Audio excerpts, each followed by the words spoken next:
Hello everyone, my name is Rochelle Innocent and I'm the founder and CEO of Project Purpose. Welcome to our channel. Our community is focused on fostering the intellectual and character development in children. We do this through our parent-child workshops that are focused on 4 themes: autonomy, self-efficacy, compassion, and self-concept, in order to cultivate grit, perseverance, and resilience in each child. And we are so thrilled to be providing one of the first of its kind digital, virtual, and continuous learning environments, enabling parents and children to connect from all around the world.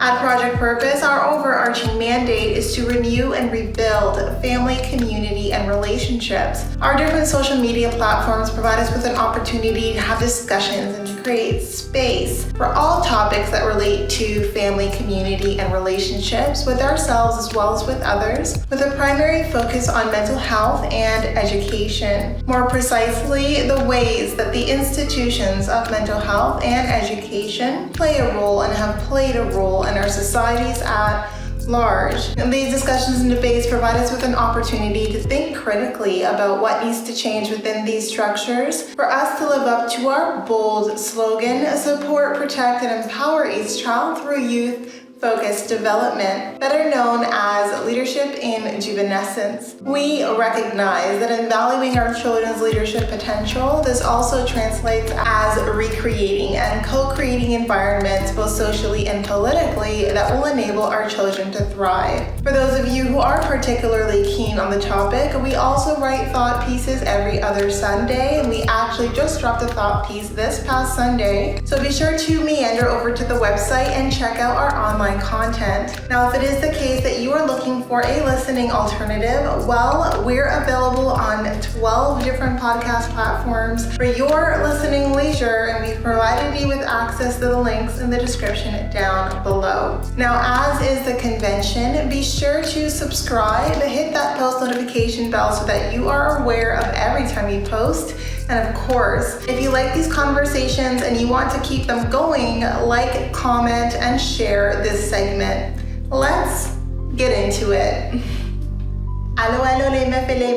Hello, ladies and gentlemen, and welcome back to another segment here on Project Purpose. For those of you who are new, we cover topics that relate to mental health, mental wellness, and education on a week-by-week basis. And today our topic of discussion is mental wellness. And on the topic of mental wellness today, we're going to be having a bit of a deeper dive conversation on compromise. So the first video this week, we talked a bit about compromise, and I talked about some of my do's and don'ts as to when I choose to or to not compromise. A lot of this was about framing accommodating behavior. So when accommodating behavior can be self-destructive, and I think this is a continuation of that conversation because sometimes people can misconstrue my parameters around compromise as being very self-serving and self-centered, and that's not it at all. I do believe that we're each socialized in a society that feeds off of compromise. It feeds off of unhealthy compromise. I think a lot of us are comfortable compromising in ways that don't serve us, and I think that it's important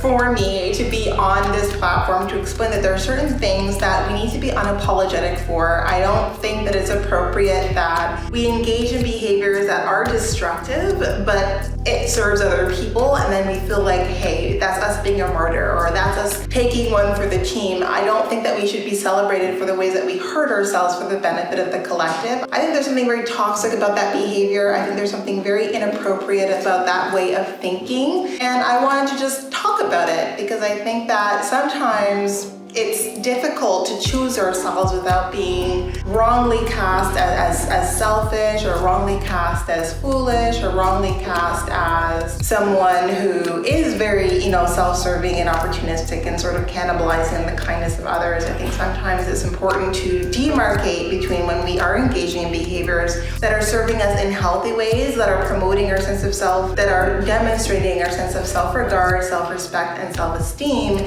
but that also translates in us saying no and setting a boundary. So I think that it's important to have this conversation conversations, because sometimes we can be demonized for setting boundaries or be demonized for setting limitations on access that people have to us, or having boundaries or expectations on how people engage when they access and when they have conversations with us. And I don't think that we should ever feel guilty about standing up for ourselves, or ever feel guilty about setting a boundary or about choosing not to compromise in a situation where most people do. I mean, if it's not a compromise you want to make, then be unapologetic about that. I know that that can be easier said than done, because again, there's a lot of guilt. Sometimes we pile on to people who try to stand out and stand up for themselves. And I know it's easy for me to sit on this platform and talk about how you can stick up for yourself and having that language, but I think sometimes the simplest things can be the hardest things to kind of cross over by way of hurdles. But then when we cross over, it becomes easier. So each time you choose yourself and choose not to compromise in whatever situation and context that you decide that you don't want to, it doesn't matter really what the situation is. If it's not a compromise you want to make,